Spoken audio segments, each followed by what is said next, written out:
Hello friends, how are you all? I'm Vali and today I'm going to discuss a very important process questions of education subject November 2020. So today I'm going to start from part 5. In the previous sessions, we have completed part 4. So the question is, which of the following programs are related to quality improvement in in-service education?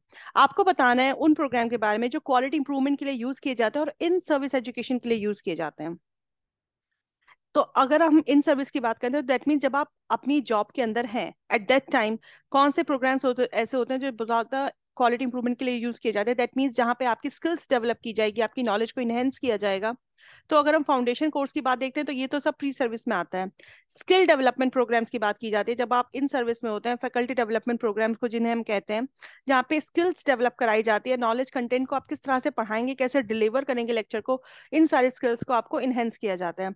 पीडागोजी courses आप pre service में पढ़ते हैं क्योंकि यहाँ आपका जो आपका entrance होता है उसमें काम आते हैं। इंडक्शन ट्रेनिंग कराई जाती है ताकि आपको पता चले कि आपको क्या क्या इंफ्रास्ट्रक्चर, आपकी पॉलिसीज क्या होंगी जब जिस इंस्टीट्यूशन में आप काम करेंगे।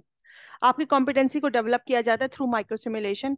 ये तीनों पॉइंट्स जो है आपकी ये क्वालिटी इंप्रूवमेंट से बिलोंग करते हैं इन सर्विस एजुकेशन में। तो आपका B, D and E is your correct answer. Third option is your correct answer.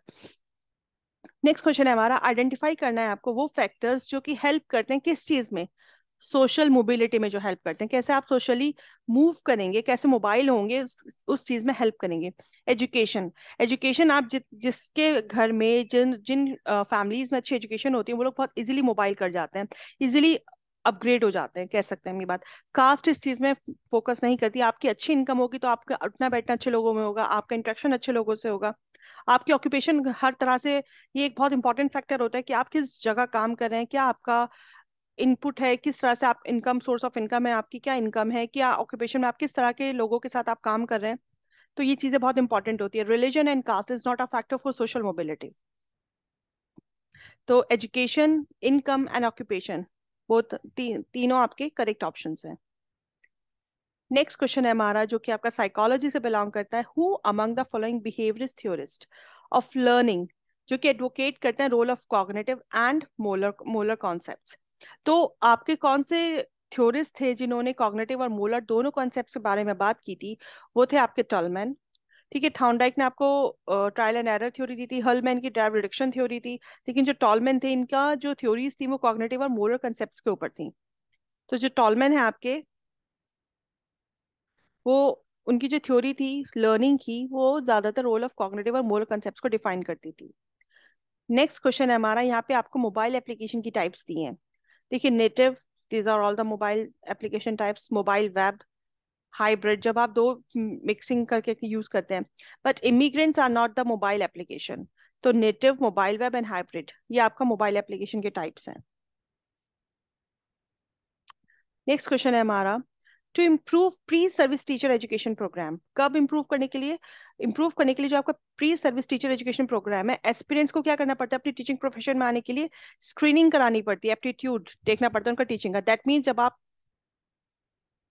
Teaching के प्रोग्राम में आते हैं तो उससे पहले आपका एक एंट्रेंस होता है। उस एंट्रेंस में हम क्या चेक करते हैं? आपका एप्टीट्यूड, आपकी पोटेंशियल, कि आप टीचिंग में जाने की कैपेबिलिटी रखते भी हैं या नहीं। स्टेटमेंट 2 क्या कहता है? फैकल्टी इंप्रूवमेंट प्रोग्राम जो होता है टीचर्स का should be regularise to improve pre service teacher education. जो फैकल्टी इंप्रूवमेंट प्रोग्राम कराते हैं, जो अभी हमने प्रीवियस क्वेश्चन में देखा था, जो फैकल्टी डेवलपमेंट प्रोग्राम कराते हैं आपके इन सर्विस में, वो क्यों कराते हैं? ताकि आपके स्किल्स डेवलप हो।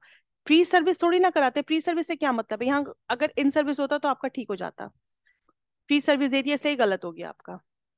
फैकल्टी इंप्रूवमेंट प्रोग्राम आपका इन सर्विस की क्वालिटी इंप्रूव करने के लिए कराया जाता है। प्री सर्विस के लिए तो आपका एक स्क्रीनिंग होती है, आपका टेस्ट होता है। तो स्टेटमेंट 1 जो है वो आपकी करेक्ट है, but statement 2 is false.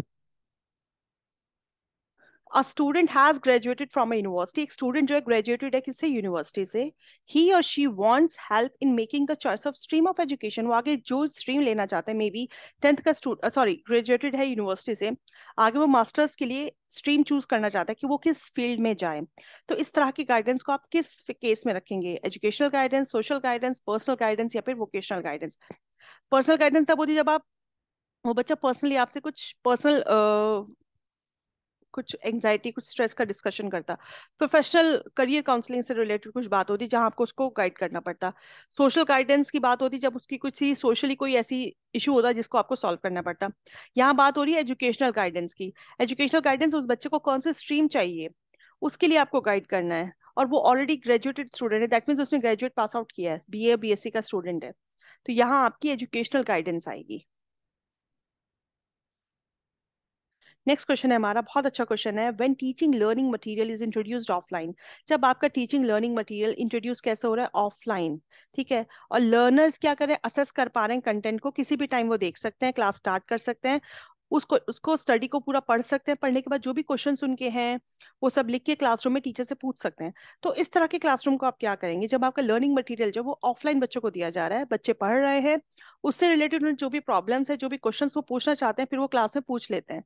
Virtual classroom है, गूगल है, ट्रेडिशनल है, या फ्लिप्ड क्लासरूम है। देखिए, वर्चुअल क्लासरूम नहीं होगा जहाँ पे वर्चुअली बच्चा किसी भी चीज को कर रहा है, नहीं है, क्योंकि क्वेश्चन में ऑलरेडी गिवन है ऑफलाइन, तो वर्चुअल हो नहीं सकता। गूगल क्लासरूम में भी बच्चा लाइव होता है टीचर के पास, तो ये भी नहीं हो सकता।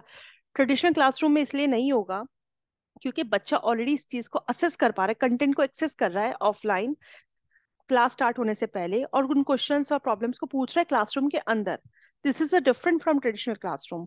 तो ये आपका फ्लिप क्लासरूम होगा जहाँ पे हम बच्चों को स्टडी मटेरियल प्रोवाइड कर देते हैं कि वो कंटेंट को पढ़ सकते हैं कभी भी, तो this is called flipped classroom. Main limitation, limitation का मतलब क्या होता है, कमी, क्या कमी है ब्यूरोक्रेटिक मैनेजमेंट में। ब्यूरोक्रेटिक मैनेजमेंट हम क्या कह सकते हैं, जहां पे तानाशाही वाला माहौल होता है। वर्क इफिशिएंसी जो होती है वो क्वेश्चनड होती है। वर्क प्रोसीजर जो होता है वो थ्वाटेड होता है, दैट मीन्स अपोज किया जा सकता है successfully. Workers have no choice in work procedure, जहाँ पे वर्कर्स की कोई चॉइस नहीं होती वर्क प्रोसीजर में। ऑब्जर्व करना रूल्स एंड रेगुलेशंस को बिना वर्क प्रोसीजर को एम्फेसाइज किए। कमी क्या है ब्यूरोक्रेटिक मैनेजमेंट की, जो इनका वर्क प्रोसीजर होता है वो बहुत इजीली अपोज किया जा सकता है, वर्क प्रोसीजर गेट्स थ्वाटेड। तो आंसर क्या हो जाएगा आपका, सेकंड। ये क्वेश्चन बहुत अच्छा क्वेश्चन है, इसमें तकरीबन आप देखेंगे सारे ही पॉइंट्स सही हैं, लेकिन क्वेश्चन में क्या किया है, इम्प्लीकेशन पूछिए कंस्ट्रक्टिविस्ट थ्योरी को, दैट मीन्स वो इंस्ट्रक्शनल डिजाइन आपको बताना है जो कंस्ट्रक्शन शो करे, जहाँ पे कहीं ना कहीं बच्चा कंस्ट्रक्ट करके सीख रहा है, मतलब जहाँ पे टीचर कंस्ट्रक्ट करके सिखा पा रही है इंस्ट्रक्शनल डिजाइन में। इंस्ट्रक्शनल डिजाइन किस तरह से टीचर इंस्ट्रक्शन दे रही है क्लास के अंदर। तो फर्स्ट पॉइंट है आपका, instructional design should be specific and learning outcome related. ये बात हम जानते हैं कि बात बिल्कुल ठीक है कि आपका जो क्लास में पढ़ाते हो वो कैसा होना चाहिए, स्पेसिफिक होना चाहिए, और लर्निंग आउटकम होना चाहिए कि बच्चा खुद सीखे, लर्निंग आउटकम उससे निकलना चाहिए। लेकिन यहाँ कुछ कंस्ट्रक्शन नहीं हो रहा है। Instructional design should promote participatory approaches, that means जो अब आप क्लास में इंस्ट्रक्शन दे रहे हो, पढ़ा रहे हो, तो वो पार्टिसिपेटरी अप्रोच होनी चाहिए कि उसमें बच्चे भी आपके साथ पार्टिसिपेट करें। और उससे क्या होगा कि जो आपने इंस्ट्रक्शन दिया है वो कहीं ना कहीं मीनिंगफुल हो जाए, आपकी जो क्लास है वो मीनिंगफुल हो जाए। तो यहाँ पे क्या हो रही है, कंस्ट्रक्शन हो रही है, क्योंकि यहाँ पे आपके साथ आपके लर्नर्स भी इंटरेक्ट कर रहे हैं। Instructional design should be specific so that learning outcomes are measured accurately. आपका इंस्ट्रक्शनल डिजाइन स्पेसिफिक होना चाहिए ताकि जो लर्निंग आउटकम्स आप देखें वो आप इजिली मेजर कर सकें कि बच्चे कितना सीख पाए हैं। ये भी एक अच्छा पॉइंट है, लेकिन आपके क्वेश्चन के अकॉर्डिंग नहीं है। Instructional design should provide scope for challenging learning context and proactive moves, के बच्चे प्रोएक्टिव मूव्स ले सके, बच्चे लर्निंग कॉन्टेक्स्ट को, मतलब आपको इस तरह से उन्हें प्रोवाइड करना है कि उनके लिए चैलेंजिंग, चैलेंज की तरह से वो इसको ले, वो लर्निंग कॉन्टेक्स्ट को अच्छे से समझे और प्रोएक्टिव मूव्स ले सके। तो ये भी आपका कंस्ट्रक्शन से बिलोंग करता है।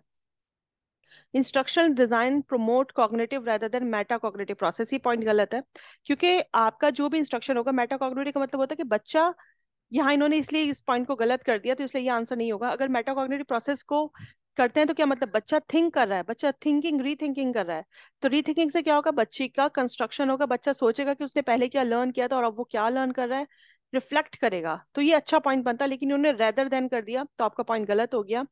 तो आपका जो आंसर है वो B and D is the correct answer. Next question जो ऑलवेज आता है, हमेशा बुक्स पूछी जाती है इंडियन थिंकर्स की, तो महात्मा गांधी की बहुत इंपॉर्टेंट बुक है, बहुत फेमस है, my experiment with truth. Rabindranath Tagore, the home and the world. Shri Aurobindo, क्योंकि ये योगा की बात करते थे, तो लाइफ डिवाइन इनकी है। स्वामी विवेकानंद का वर्तमान भारत। तो इस तरह से जो आपका फोर्थ ऑप्शन है इसका करेक्ट आंसर। ये मैंने बुक्स भी गिवन है ताकि अगर आप अच्छे से पढ़ना चाहें, कि देखिए लाइफ डिवाइन औरोबिंदो की है, synthesis of yoga, mother, secret of Veda, human cycle, integral yoga, Savitri, भी इसमें क्वेश्चन आया था सावित्री का, औरोबिंदो का, तो ये पता होनी बहुत इंपॉर्टेंट है। गांधी जी की हैं ये वाली बुक्स, टैगोर जी की ये वाली बुक्स हैं, यूनिवर्सल मैन, गीतांजलि। गीतांजलि और यूनिवर्सल मैन पे क्वेश्चन आ चुका है आपका। कर्म योग वेदांत फिलोसफी पे आ चुका है, वर्तमान भारत पे ये आया हुआ है, प्रैक्टिकल वेदांता पे भी क्वेश्चन आया है। तो ये बहुत इंपॉर्टेंट बुक्स हैं, इनको एक बार आप गो थ्रू कर लीजिएगा। सो फ्रेंड्स, ये था मेरा आज का lesson, and thank you for your attention. Stay blessed, enjoy learning, and see you soon with the next video.